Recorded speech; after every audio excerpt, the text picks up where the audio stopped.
Well, ladies and gentlemen, we've got a big update regarding Donald Trump and his approval rating. This is really great stuff because this is before the total rebound within the economy. Bitcoin all-time high just reached a new one. We have the Bitcoin strategic reserve now set up, the proactiveness within the administration.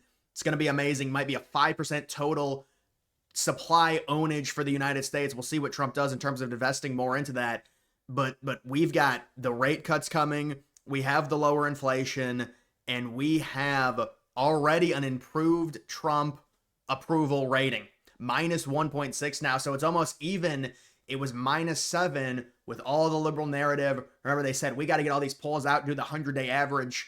And they did the first 100 days. They're like the worst approval rating in the last 80 years, first 100 days. And then they said, yeah, we manipulated all the numbers. We lied about all of it. We hate Trump so much we had to do it. So now they're like, now we're going to put out more real numbers. And you can see it's come way back up. You can see right here, -7.1. This was right before the first 100 days with all the liberal propaganda. And they've said, well, we admit Trump's actually popular now. And it's already coming back up. And again, this is before all of the trade deals. There's only been one trade deal with the UK. So there's going to be more trade deals. Percent just said, yeah, we've got like 3 of them coming. They're going to be massive deals. But listen, when you look at something like this, you could say, well, the insider advantage is throwing it off. But what about Reuters? Reuters with a -10. We need to get rid of that Reuters poll, the composite. It'll be probably a positive approval for Trump, or at least an average. And you can see just the comparison. Trump is so much more liked. And this is why we said it was so important for Trump to enter with this positive approval rating, because normies are more open to liking Trump his second term versus his first. The mainstream media has much less of a stranglehold on the narrative, with X being wide open now with the Musk ownership and everything like that. So they tried doing it. They tried saying he's terrible. Look at it. It's the same thing as the first administration.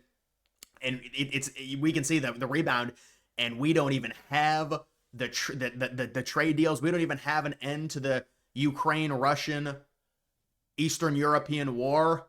And we've also got the situation with Iran, which I can say there's not going to be a U.S. involvement with Iran.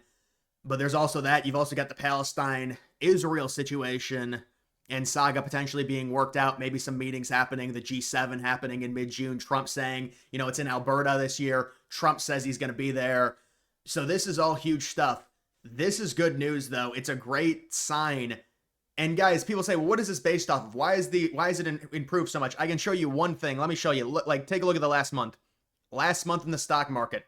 Now, I'm not saying the only thing that matters in terms of approval is the stock market, but we know with how polarizing politics are in America, there's going to be Republicans that always like Trump and always approve of him. There's going to be Democrats that always hate Trump and always disapprove of him. You've got the moderates in the middle, and when you talk about Trump approval, it's mainly based off of their 401ks. It's mainly based off of how things are looking in terms of the economy, gas prices, all very normie stuff. And so we're seeing crude oil going down. We're seeing, they said Memorial Day, gas is at its lowest point in 5 years. And so that's why it's helping Trump. And this is before any crazy, we've got the signs right now. We've got the bedrock laid. You can say the 10-year yield, things like that. They're trying to manipulate it and say it's not going to be a great economy. But even liberals are now saying, okay, we see all of the signs. This is going to be a really good situation. We're going to really struggle in 2026. Why do you think Trump has raised now $600 million in the midterms? They realize the economy, it's going to be a well-oiled machine. Q1 of 2026, even Q4 of 2025, it's going to be amazing, the economy. You could say Q3 when they do the rate cuts, probably in September. As long as the yield gets under control, they're coming. And so, but this is like, people are wondering, well, why is it ebbing and flowing? The main reason, number one, they clogged up a bunch of the polls with crap liberal numbers where they oversampled leftists. And then you've also got this where the economy is rebounding. The stock market is better, so they perceive the economy to be doing better. Some of the stuff still makes no sense when you look at it. I'm not going to gaslight people because I understand inflation is based off of, people don't look at trueflation. They don't look at core inflation. But the idea that Trump would have such a negative rating when it comes to inflation is kind of silly, considering inflation in 2 out of 3 months has come in lower than expected, and that's just core. The trueflation's gone way down. Even with recently the rumors that Israel is going to be striking Iran, it's pushed the crude oil price up, so it's hurt truflation a little bit because it's based off of energy prices. But I mean, you can see this. I guess we can go look at the economy first. You're going to see better numbers, but you see the economy starting to, Trump's numbers within the economy are starting to improve again. And, you know, that's, but even like a spread of -11 in terms of the economy, imagine what happens in 6 or 7 months when we have the rate cuts, when we have probably still low inflation. And that doesn't even mention the one big beautiful bill, which they say, well, the debt's gonna go up. But think about it. You know, that's a yearly thing. If we're talking about just like the next 6 or 7 months, you're talking about the tax cuts for the middle class. You're talking about an infusion, spending on the military. The economy is going to be pumped. And you can say, well, it's driving up the debt, but you're talking about short term. That's what approval rating is based off of. This is going to be a very good situation for the economy. And you're looking at -11. That's probably going to be like +11 in 5 or 6 months. Immigration +3. Yeah, I mean, Trump has done an amazing job with immigration. People will say, well, he's not deporting enough people. Well, that's what this bill is for. They're investing into ICE and deportation infrastructure, and they're going to deport a lot more people. They said they're going to deport around a million people per year, and they got all these self-deportations, and they've sealed off the border. They've got the right, in terms of the border encounters, it's down about 96% since Biden. And so people need, that's the stuff. That is one of the best things that Trump has done the second he came in. He sealed the border, and now with the new bill, they're going to finish the border wall as well. Inflation, I mean, you know, I'm not going to gaslight people. I understand if you don't feel it, you're going to still say inflation is bad, and certainly relative to what it was before COVID. But Trump has done well in terms of inflation, and you can say, well, that's just because. And people say, this is the weird thing, and this is just what happened. I'm the only one that talks about it. Trump brought down inflation indirectly because of tariffs. That's true. Because think about it. The tariffs and the way that Trump did them and presented them, it was very unorthodox. It was very unpredictable. The markets don't like that. It really made the markets wonky, and that indirectly caused inflation to go down. People were wary, and it caused energy to go down as well. So Trump did bring down inflation indirectly, and hopefully that's going to help with in terms of getting the rate cuts to happen. But those probably aren't going to be happening until September at the earliest, unfortunately. Israel, Hamas, what is that? Direction of the country. This is another really good metric, really, really good metric for Trump when you compare it to where it was under Biden. So the direction, I mean, you can see Trump enters, it was at -35. That was because the Democratic Party was fractured and they didn't like Biden at that point, or really any Democrat, because that was, you know, after Trump had won. But Trump enters and it immediately goes to only -9. So it was -32. Now it's about -9. Now it's -7. So it's gone up even more. It's gone up even more. You take a look at the last 6 months. So this is something that, you know, Trump enters, goes to around -14. And imagine Trump turns this positive. Has this thing ever been positive? Like right in 2009. Imagine if Trump turns this somehow. They almost had it positive under Biden when they were doing all that crazy spending. Now it was like -8. But that's another metric that's really interesting. It's just there's a lot of positive metrics here for Trump. You also have Trump here, $600 million in political donations in the midterms, looking to get $1 billion. He's going to try and save the Republican Party in another election. Well, you know, they say these are really good numbers, especially for a midterm. You've got this. Did the India-Pakistan war just fizzle out? What the hell? We know what happened with the India-Pakistan war, and they've already tried to change, and liberals have done a revisionist history on it. I saw a liberal debating Charlie Kirk in like Cambridge and like with these British people and stuff. And this kid is like, his hair got struck by lightning or something. I don't know what it was, but he's like, oh, Trump didn't help at all. Let me just explain the situation with India-Pakistan. So it got to the point to where India was striking back against Pakistan. They were hitting their military targets, and Pakistan called up Vance and Rubio and said, we're backed into a corner. We might have to use a nuclear weapon. This is not good. You need to mediate this. And then Vance and Rubio called India and said, okay, let's get to the table. Let's work something out. So they definitely helped out in terms of mediating some type of peace. And they said, remember the ceasefire happened on a Saturday morning, and liberals were like, oh, there's strikes in the Kashmir region an hour after the ceasefire has been broken. And no, I mean, even if there were strikes, the ceasefire is still on. That's a good deal that the administration got done, the Trump administration. That's from direct involvement by Rubio and Vance to step into that conflict because Pakistan said, we're backed into a corner. India is more powerful than us. They're striking us. We need to work something out. So that's really what happened in terms of that. So the administration gets full credit for helping mediate a peace, I guess a ceasefire. And there's fighting within that region a lot. People, they blow it out of proportion. It's always something. But, I mean, that's just, that's another thing. Like you look at this, it's like, it just fills out. No, it was the Trump administration that came in and said, we're going to help Pakistan. They're saying they might have to use a nuclear weapon. Remember, there was a report, it's like, Vance and Rubio or something like that gets really bad data. They were concerned. They said, we have to step in, time out. We got bad intel. It was like they got bad intel that Pakistan was going to do something. They said, we have to stop this right now. We're going to get this ceasefire worked out. And so they're able to do it. The administration can negotiate ceasefires. They're trying to negotiate one between Russia and Ukraine. And they still criticize Trump when Trump is now funding Ukraine. At least we're getting our money back with the mineral deal. And now Trump's investing so much into just domestic refinement zones. I mean, he's like 10 steps out of these people. Remember, Obama was the one that had to reopen the rare earth mine in California, Mountain Pass. That was in 2010. So even the Democrats did it, but there's no refinement. You have to ship all the rare earths to China. But we're also getting rare earths now from Ukraine. All the money that we give them, we're supposedly getting back in rare earths. But think about it. Trump now is giving Ukraine stuff. He's pressuring Putin. He says, I mean, it's going to be hard for Russia to export their energy to India. We've got to deal with India. We're going to shut that off. People say it's not going to happen. I think it is. I said we would do a deal, an energy deal with Russia, and now the Russians want it in the Donbass. That's going to normalize relations. We're putting pressure on Russia because Trump understands, well, it is Russia. They're the ones not coming to the negotiating table. They're not happy. They thought they were going to get more of Ukraine.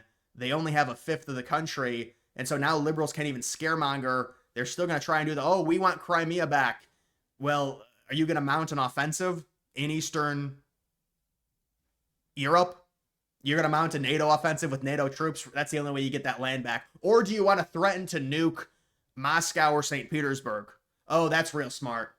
That's how deranged these liberals are. They're going to be real angry because we're going to work out this peace deal. This is going to be great propaganda for Trump if this happens. And listen, we don't know what Russia's going to do, but if it does happen, they're going to say, well, you gave up land.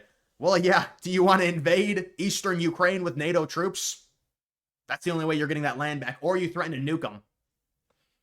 Sanctions will not get you that land back. They're trying to end the war with the sanctions. That's why Trump has talked about upgrading the sanctions against Putin. You've got Bessent. Senses in the next couple of weeks, several large trade deals will be negotiating again in person with China. Yeah, we got the news earlier about the EU situation. Trump said it's about 50% tariffs on the EU. We're done with them. The EU is really, it's been reported by independent people, they're really not negotiating fairly. They're not treating the administration fairly. And so there's going to be repercussions for that. You don't negotiate fairly. Bessent came out and said, they've been real bad. I mean, they're the only ones we're threatening, the EU is.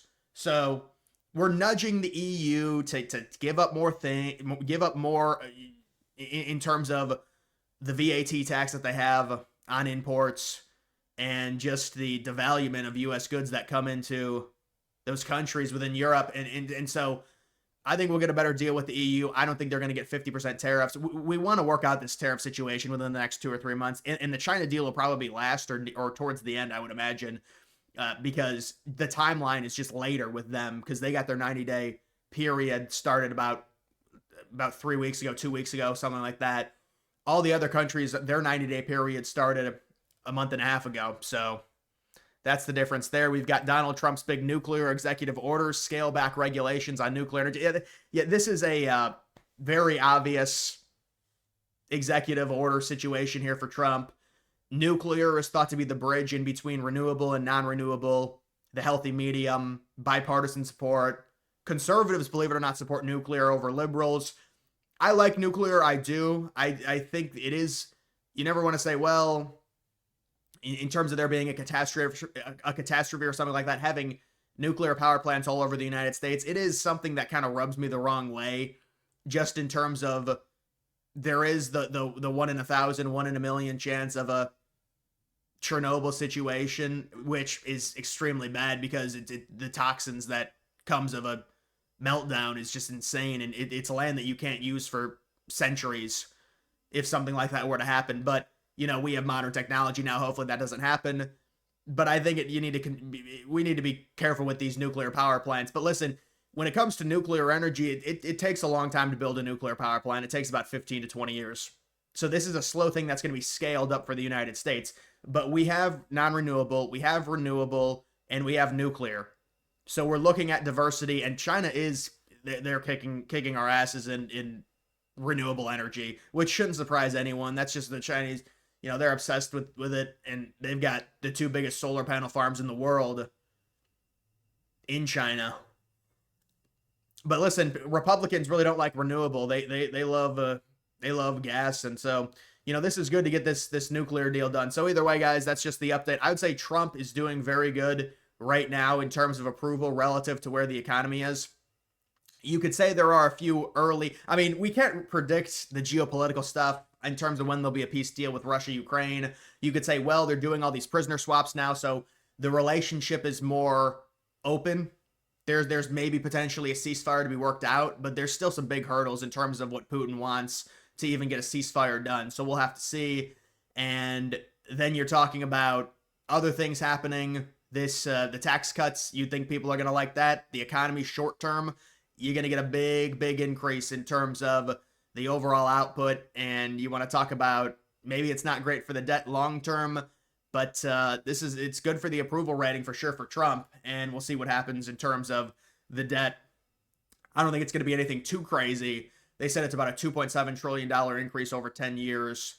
So, you know, it's not ideal. But the thing is at least Trump is trying to cut certain things. Like Trump, he went after a little bit Medicaid. You need to look at Medicare, but Medicaid and it's like little bites. It's small. It's all the illegal stuff. It's all like illegal immigrants getting benefits. Apparently, it's going to cut down around $90 billion per year. So that's a start at least, but we have to restructure Social Security. We have to really cut some serious fraud out of Medicare. Medicare is a big whopper. Social Security is even bigger. They're both bigger than Medicaid in terms of expenditures. And you're looking at the entitlements, it's 50% of the budget. And then we've got 13% of the budget servicing the debt. We've got 63% of our budget, 64%, whatever it is, going to entitlements and servicing the debt. And so that's only going to escalate. The 13, 14% in servicing the debt, it's going to keep going up. And that's another reason why Trump is trying to get and Powell knows the rates have to come down. They have to. We have to be able to refinance the $9 trillion in 2026, preferably at 2%. We're going to save around $200-300 billion if we're able to do that. So hopefully that happens, and then that'll be another win for Trump if he's able to do that. It's like $9.3 trillion that has to be refinanced because of the amount of just 5-year short-term bonds that were taken out in 2021 in the aftermath of COVID. I mean, it's a big issue. So we're going to have to see what happens with that. But that could be another saving around $200 or $300 billion in terms of once the rate cuts, and the Fed will take credit for that. But that's really Trump. He's gotten inflation under control. Just look at the graph on Trueflation. That's the only thing you need to look at. Trump enters, it goes down like 70%. It was at 3%. Now it's at, in terms of the decrease, it was at 3% now, or like 3.5. Now it's at 2. And it was at 1.5 for a while. It's volatile. It changes because it includes energy and food. But the point is it's down, and Trump has brought it down. Trump has. And then the Fed takes credit for it when they cut. But it's because of Trump. The reason they'll cut is because the inflation is lower. And so let's hope they end up doing that. But either way, guys, that's going to do it for this video. Make sure you follow me on X. Link to that's always in the description.